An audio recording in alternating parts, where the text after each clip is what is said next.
Hey crafty friends, this is Chelsea, and today I wanted to show you how much artwork I was able to make with the Now and Forever paper pack from Close to My Heart. I mean, look at this sticker sheet. I have like one or two, three leftover stickers. I love being able to use up a whole collection.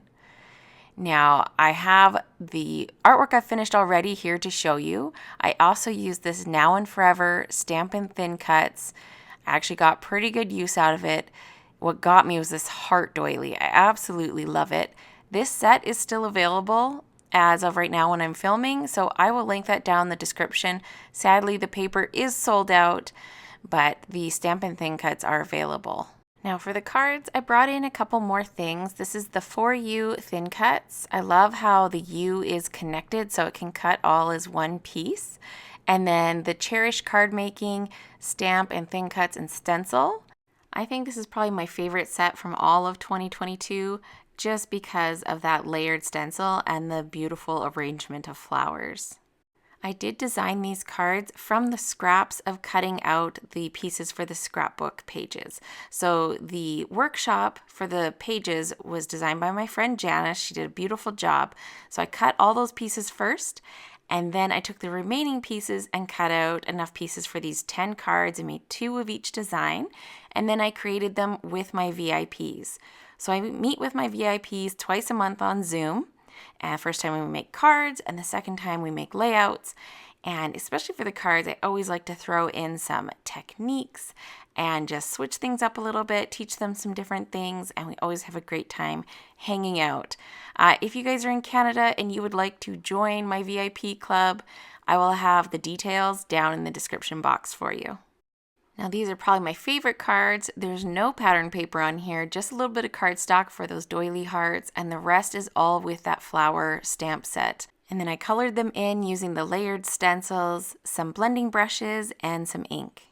All right, now on to the layouts. The focus of these layouts are definitely the cute pictures, and I love that Janice designed them like this. If you would like to get your hands on this workshop guide right now while I'm filming this, it is still live on the website. So I'll make sure to link that down below so you can get all the cutting measurements and the directions for putting these layouts together. And I love the little touches of gold that are on these pages. And there really isn't a super strong theme other than like a general love theme. So you definitely don't have to do Valentine's Day. These are just some pictures of my daughter hanging out around the house that are really cute, and I hadn't scrapbooked yet. So this next layout, I actually chose pictures that were of my sister and her kids and all of us hanging out. I think it was right around Valentine's. I have my daughter in a cute little like Valentine's outfit, so I thought that was perfect to document on these pages. There's beautiful embroidered accents that go along with this collection, as well as foiled stickers and regular stickers. There's some stamping thrown in there too. Some of those little hearts are just stamped right on the page. And once again, those photos definitely take center stage. Now for this double page layout, I decided to scrapbook kind of like a timeline for me and my husband. I'm going to be adding some journaling to this page that I have not yet. Probably going to do an insert that's going to go up here at the top. I'm going to cut a slit and put a big tag under there with all the story. Here's a close-up of those embroidered embellishments. They are so beautiful. I love how these pages have just enough detail. So they have just enough layers and texture and interest, but they're not overwhelming, and your pictures definitely take center stage. Now here is a single page that was part of this workshop. So it was just one 12 by 12. And actually that timeless title that was still on the sticker sheet was supposed to be up at the top. I haven't decided if I'm going to add a title, but timeless just didn't seem to go with my pictures. I have a little 4x4 Pocket Plus over here. I still have one spot. I either need to print another picture or make like a little like piece of journaling or whatever to go under there. I am going to journal under my photo on my 12 by 12 page as well. But I have these leftovers. So just all the little chunks and strips are what I have left over from the workshop. After I made the layouts and the cards, this is what I was left with, which That's impressive. That is not a lot to work with. But I thought, you know what? If I had some cardstock, I could squeeze a little bit more out of this. So I'm going to make one more page. I have some Scarlet cardstock. I have some White Daisy cardstock. And I'm going to pull in a little bit more as we go, just because I don't have any more pattern paper to work with. But I will pull in more cardstock and make a page that doesn't necessarily match the left-hand side. But because I have that pocket plus in between, it doesn't really matter. It will coordinate, but not match. Now I'm definitely going to bring in the Now and Forever stamp set that I already used on the other pages because everything coordinates beautifully, as well as the thin cuts.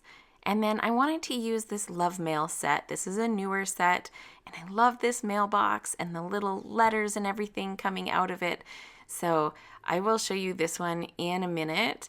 It actually cuts a slit so that you can like stuff letters and things right into the mailbox. This one here, I added the pull tab to it so I can actually make an interactive card. If you want to see this, I have a reel of this card posted over on my Instagram, so you can go check out how I made that. Here's that pull tab thin cuts. It's super easy to put together once you've done it once and you kind of figure it out. It has great directions on the front there of the package, and it just adds that little extra something. If you're wondering where all those cute, bright papers came from, this is from the It's the Little Things collection that is still live right now. It's a special. It goes until the end of February or while supplies last. And this is an awesome collection because it has pieces of 6x6 paper that have rainbow patterns, black and white patterns, and then also more like single color patterns like red and teal and green and things like that. But I love all of these rainbow patterns, super usable for all kinds of things. But I thought I'd give you a quick little glimpse at what this looks like, all the different colors and patterns that come in here. Valentine's doesn't necessarily have to be like reds and pinks, so I thought I would switch it up for my card and make it with this collection. You could also, if you don't want to do like a Valentine's or love, it could be any kind of theme with this little mailbox. It could be like birthday greetings or thinking of you or miss you, right? For someone who's like moved away. So lots of ideas for this set. All right, so we are going to start putting these pieces down and seeing what we can come up with. I trimmed down the white cardstock so it'd have a nice little border of the scarlet showing. And now I know I want that long strip of hearts along the right-hand side because this is going to be a right-hand page. I want the weight of my layout to be on that side. Now I'm just kind of like tucking pieces under. I think I'm going to do some banners at the top with those little strips. So I'm trying this Seabrook color first. I don't really like it. It's a little bit too light. It would work, but I'm just going to grab some Desert Rose here, and it's kind of like a pinky brown color, a little bit more subtle, a little bit less contrast, and I do use this color on the other page, so I think I like the way that looks. I also decided I want to take a piece of Desert Rose and gut it, and I cut down my white a little bit more so that I could have this thin, like 1/8 of an inch border of Desert Rose around the outside of my white, and then have the red behind that. It just felt like it needed one more layer. You could skip that if you want to, but I just liked how that looked, kind of having like a double matte on it. I could have also gutted that piece of Scarlet cardstock, but I just didn't. I didn't even think about it. So I'm adding some tape runner to my Versamat to hold this in place so it's all lined up with the measurements. And then I'm going to start figuring out these strips and sticking them down. I have this older Martha Stewart border punch. It is my all-time favorite punch. For people who've like done classes with me over the years and had kits from me, they've seen this punch a lot. I had two at one point and I wore one out. I actually had a really good friend and customer buy me a second one because she knew how much I loved it. So I'm hoping this punch never dies because I just love that nice frilly edge to it. Now I am sticking my photo mats on, and I did go with the Desert Rose color, and they are about 1/4 of an inch bigger than my photos.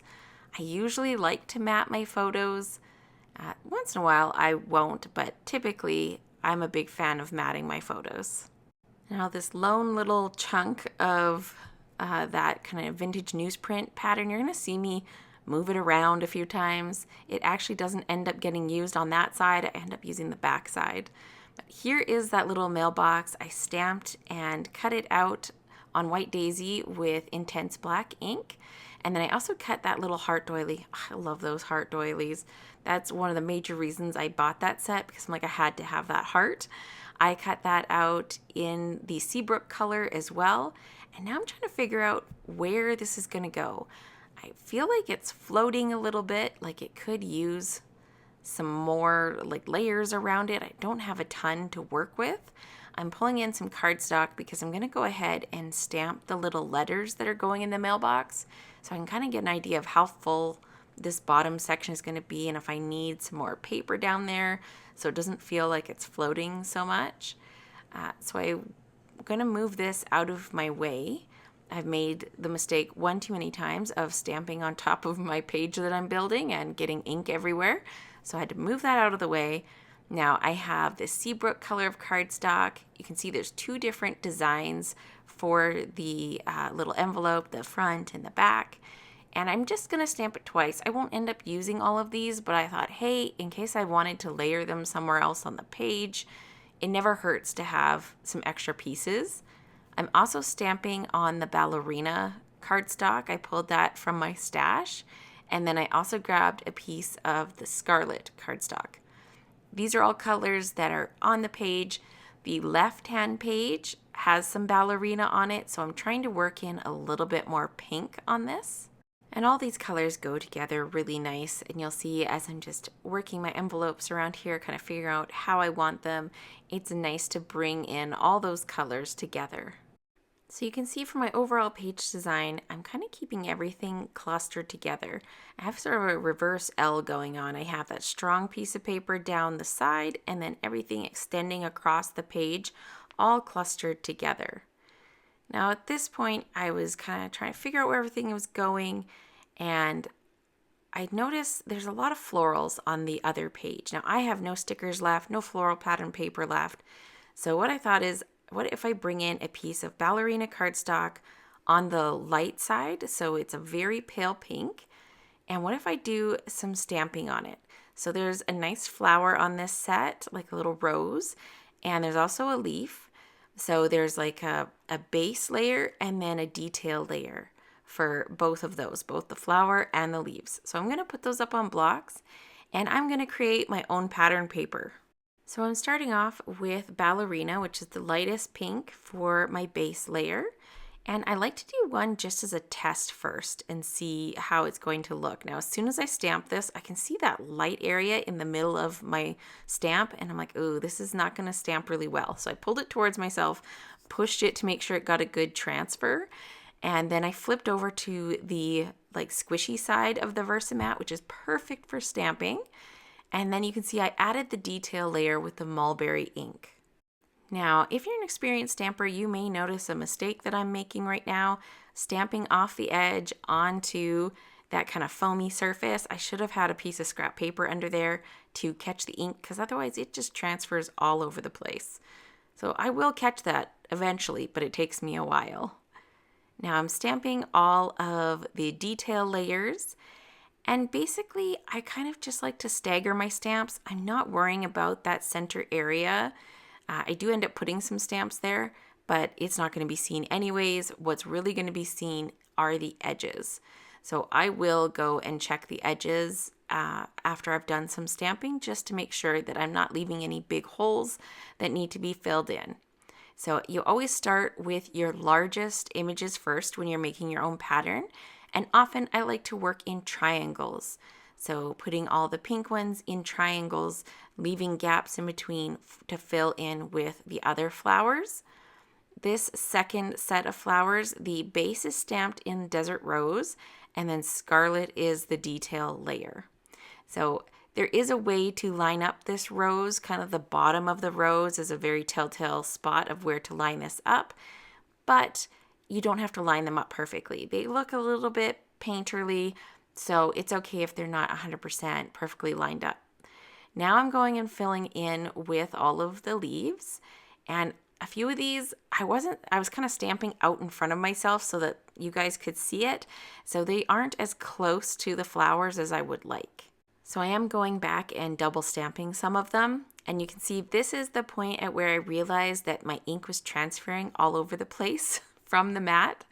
It's not a big deal, like, it's not going to ruin the mat or anything, but I was getting some ink transfer onto my paper and onto my hands. So you know how that goes. It just makes a big mess. So I decided to wash that up, get a piece of scrap paper, just like printer paper underneath, and that way the ink won't be going everywhere. So that base layer of leaves, you can see I am using my photos to kind of gauge where I need to fill in with the leaves. The light layer is stamped in the Seabrook color, and then I'm using sage to do the detail layer over top. It looks a bit like high contrast when it's wet, but when it dries down really beautifully. This floral paper is definitely not a perfect match to the other page, but it's kind of a nod to those florals, which I like. And I'm going to add some more florals in here before we're done, because if you know me and my style, I love flowers, so definitely had to do some embellishing with them as well. This Love You More stamp is beautiful. I love the scripty font, and I thought that'd be a great place for my title. Now I'm grabbing the Buildable Tags die, and this is the back side of that pattern paper that I kept moving around. It's just this nice like ledger print, and that's actually where I'm going to put my journaling. I also cut a little piece of the top of the tag out of Scarlet cardstock, and then I am cutting the little reinforcers there for the tags. Now I have some white ribbon. This is some really old ribbon from my stash. It's kind of like a cottony or linen type ribbon, and I'm putting it through the hole there and just going to snip it off with my ribbon scissors. Yes, my special ribbon scissors that no one shall touch or I will lose it. I actually had to make them a completely different brand of scissors because I kept accidentally using them myself on paper. I'd buy a new pair of the Close to My Heart fine tip, the micro tip scissors, and then I'd end up using them on paper. So I had to go to a whole new brand of scissors just so I would remember not to use them. Now I have my little mini stapler. Close to My Heart doesn't carry this anymore, but I still love using those mini staples. And that's how I'm attaching the ribbon down. I'll actually end up going back and adding a second staple and kind of having double staples on these ribbons. I love how that looks. I'm always happy whenever I can use like ledger or grid paper. It's a perfect place for journaling. Makes it really easy to write in a straight line. Now I'm going back to these little strips. I hadn't decided how long I wanted them. The thickness that they already were was perfect, so I didn't want to adjust that at all. So I'm just dovetailing the ends of each of these, and then I'm going to stick them down to my page without cutting them. I'm just going to kind of eyeball the placement, layer them on top of each other, and see how it looks. I'm going to try a few arrangements of what I like better, whether you got the big one on the top or on the bottom, kind of sandwiched in between. But basically, this is just kind of filling in that top corner for me and taking the same colors that are in the layout and bringing them upwards. That little polka dotted strip in the Desert Rose is actually a leftover piece of zip strip, so I don't have any more of that pattern anywhere else, but I have that color in other places. There's lots of Desert Rose scattered around the layout, and I was kind of aware of that. I was trying to make sure I spread the colors around the page. Especially for the Seabrook color, I wanted to make sure I had it in a few places to kind of tie it all together. Now I seriously debated calling it quits before adding all these stamped images. It's like, maybe that's enough. Maybe I could leave it at that, but I just couldn't do it. I needed some more clustering. So from that Now and Forever stamp set, I stamped a couple of postage stamps. These have the coordinating dies as well. So one is in Ballerina, one is in the Seabrook color, and I'm just layering them together as the base for my little rose. So I did stamp out 3 of the flowers that I had done on that patterned paper and in the same color combinations. So the Ballerina on the bottom and the Mulberry on top, and then I did another one with the Desert Rose on the bottom and Scarlet on the top. The leaves are the same color combination as well. And I did pop dot that one rose that's by the mailbox. And then this one over here is actually going to get tucked underneath. So it's just kind of peeking out underneath of there. Tuck a couple of leaves under. And I just like the finishing touch. It adds a little bit more embellishment. I found a way to work in another one of those doily hearts. So I cut this from White Daisy and I'm going to layer it under the top corner. Thankfully, I didn't fully stick down my photo mats. Everything was just kind of like lightly sitting there. It wasn't completely pushed down. So I was able to put that underneath. And then there's a stamp from the set that says Hugs and Kisses. And I just stamped it on a scrap piece in Scarlet ink because I wasn't sure if I wanted to use Scarlet, but I was happy with that. So I went ahead and stamped it. Turned out great. And now I have one more of those postage stamps in Ballerina. And of course, another rose and a couple of leaves. So I'm going to pop dot this rose as well, and then just put the leaves down with glue. And they're overlapping that top corner of my photo because it's empty anyways. And I like things to be a little bit tightly clustered around the photo like that. Now, honestly, I probably would have been tempted to add a little bit of inking to the edges or some splatter to that white open area. I like to fill things in with a little bit of splatter, but I didn't splatter my other page, and since I was keeping that in mind, I didn't want to go and do that. I created this little heart embellishment from that stamp set with the mailbox, and I just cut out the center in Ballerina and did the base in white. So I got the pink center with the white outline, and that's pop dotted up there as well. Now here's a look how it's going to be going into my album. So I'm going to have that nice little 4x4 pocket plus in there, and then this will be on the right hand side. I love how these coordinate, even though I didn't have enough paper to make them like super matchy. I love how this turned out. That little mailbox is adorable, and it's a perfect way to tell the story of this Valentine's Day. I hope you guys enjoyed this and it gave you some ideas. If you'd like to check out some more scrapbooking videos, I have a playlist linked on the screen. Thanks so much for watching. I'll see you next time.